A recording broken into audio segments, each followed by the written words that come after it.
Scriptural definitions. The teachings on the five aggregates Panchakanda in chapter 1 and on the six sense basis Salaikayatana in chapter 2 emphasize the internal life of human beings. The teaching of the three characteristics expands the scope of investigation to cover both the individual person and external objects. It is a study of human beings and the entire world. The meaning of each of the three characteristics has already been described in a rudimentary way. At this point they will be analysed in more detail based on scriptural teachings. 1. Impermanence. The Patisambhida Magga offers a simple definition for anicca. Something is considered impermanent in the sense that it perishes, kaya attena. All conditioned things exist only momentarily at a specific time and place, then cease there and then. An object in the past does not exist in the present. An object present now does not exist in the future. Things do not endure in any fixed, immutable way. Post-canonical texts expand on this definition and offer a range of explanations. For example, at first glance, one sees that a person's life begins at birth and ends at death. Upon closer inspection, one notices an accelerating death rate of birth and decline of an age period, a year, a season, a month, a day, a few minutes, to the rise and fall of each moment, which is difficult for most people to discern.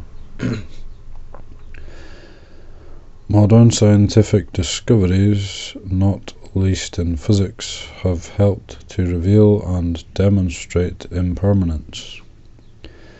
Many scientific theories, say of the birth and death of stars or of atomic disintegration, illustrate the law of impermanence.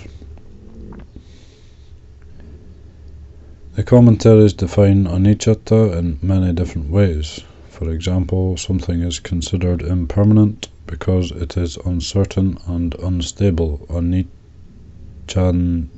kataya, and because it has a beginning and an end, adiyatavantaya. A common and frequently used definition is: something is considered impermanent in the sense that it has existed and then ceases to exist. Hutava abhavatena. Additional wording is sometimes added to this phrase. For example, something is considered impermanent because it arises and passes away and becomes otherwise. Upadavaya na ta bhava hutava abhavatova. A detailed list of definitions is as follows. There are 4 reasons why something is considered impermanent. 1. Upadavaya pavatito. Because it arises and disintegrates. It arises and ceases. It exists and then ceases to exist. 2. Viparinyamato, because it is subject to change, it is continually altered and transformed. 3. Tavakalikato, because it is temporary, it exists momentarily. 4. Nityapati he pato, because it is inconsistent with permanence. The changeability of a conditioned object is inherently in conflict with permanence. When one accurately observes the object, no permanence is found. Even if someone tries to regard it as permanent, it refuses to accommodate that person's wishes. 2. Dukkha, an introduction. The Patisambhidamagga offers a concise definition for dukkha. Something is considered dukkha in the sense that it is subject to danger, bhaya attena. Bhaya can also mean dangerous or frightening. All conditioned phenomena invariably disintegrate and dissolve. They therefore offer no true safety, relief or assurance. Any such phenomenon is threatened by destruction and disintegration. The object thus creates danger, both fear and peril, for anyone who attaches to it. The commentaries elaborate the meaning of dukkha, including these two frequently used definitions. First, something is considered dukkha in the sense that it is under perpetual pressure through arising and disintegration. Upadavaya patipilana-tena, or upadavaya patipilanataya. There is pressure on everything that interacts with that object, and the object itself is under stress from its component elements. Second, because it is a foundation for suffering, dukkha vatutaya or dukkha vahuto, an object beset by dukkha is a basis for suffering, for example by causing pain. Simply speaking, dukkha means to cause pain. The most complete compilation of definitions for dukkha in the commentaries is as follows. Something is considered to be dukkha for these 4 reasons. 1. Abhinya sampatipilanato. Because it is continually oppressed, it is subject to constant pressure due to arising and dissolution, that is, persistent friction amongst component parts or amongst associated conditions. 2. Dukkamato. Because it is hard to endure, it is not durable, it is unable to be sustained in an original state. It is obliged to change, become otherwise, and lose identity as a consequence of arising and ceasing. 3. Dukkha vatuto.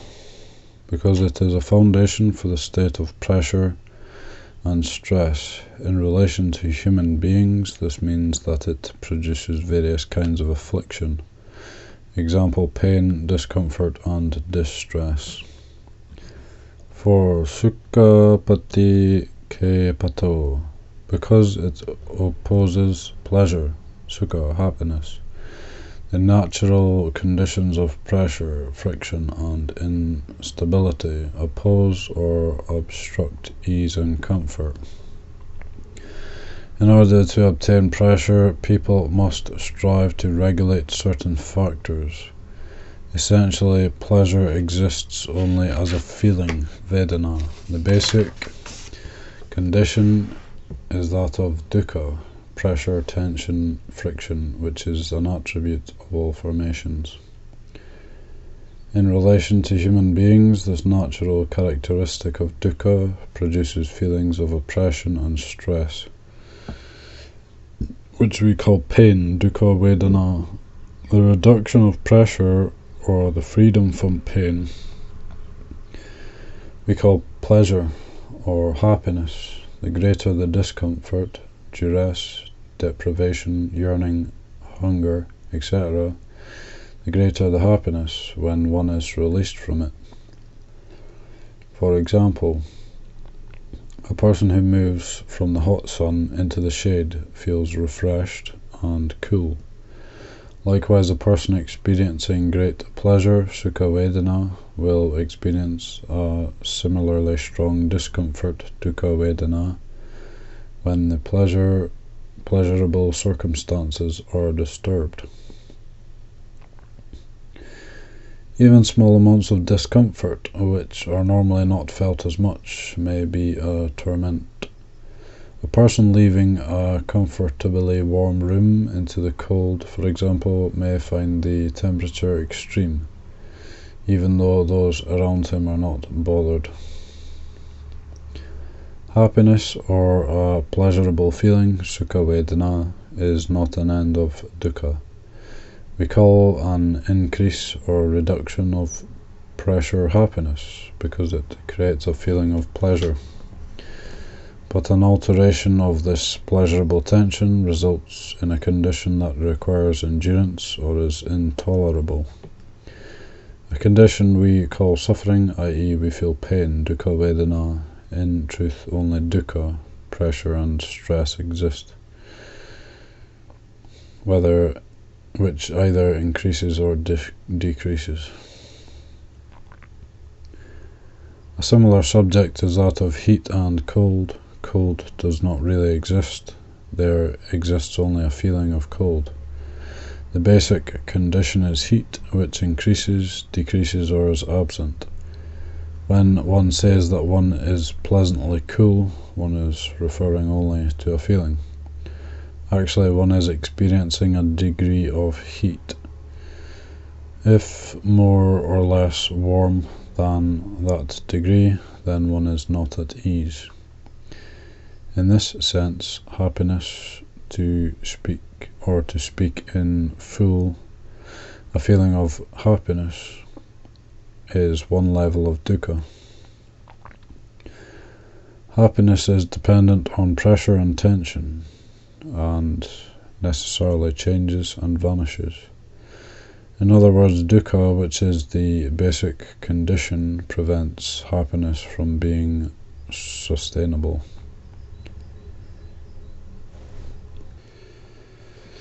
As quoted above, the Patisambhida Magga defines dukkha in the context of the three characteristics as subject to danger. In the section explaining the Four Noble Truths, Ariya Satya, it defines dukkha, the first of the Noble Truths, in four ways. Something is identified as dukkha in the sense that it is oppressed, pilata,